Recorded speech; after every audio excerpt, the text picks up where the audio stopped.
तुकारामाच्या छोट्याशा सुरुवात करतोय. मन हा मोगरा अर्पुनी ईश्वरा, मन हा मोगरा अर्पुनी ईश्वरा, पुनरपी संसारा येणे नाही.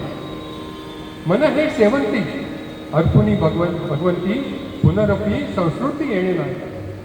मन हे तुळसी अर्पुनी ऋषिकेशी, पुनरपी जन्मास येणे नाही.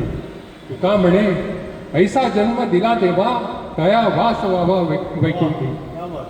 मन हे वेगवेगळ्या रूपात विठ्ठलाला अर्पून ते विनंती करतात मुक्तीची. आणि सरते शेवटी मागणी मागतात की वास व्हावा वैकुंठ.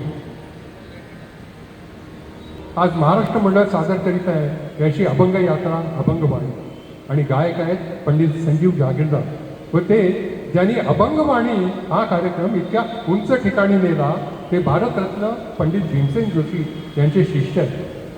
अभंग हा वारकरी संप्रदायाचा श्वास. ज्ञानदेव महाराज म्हणतात, हरिनाम सार जिव्हा या नामाची, उपमा त्या देवाची कोण वाणी. ज्ञानदेवा सांग झाला हरिपाठ, पूर्वजा वैकुंठ मात सोड. अभंग हे मुख्यतः विठ्ठलासाठी लिहिले गेले आणि त्याला त्या विठ्ठलाला तर किती नावांनी संबोधलं. माऊली, हरी, विठ्ठल, विठुराया, आणि त्याच्या स्तुतीपर गायला जाणाऱ्या भक्तिपर काव्याचा एक प्रकार. इसवी सन 1270 नामदेवांनी अभंग लिहायला सुरुवात केली.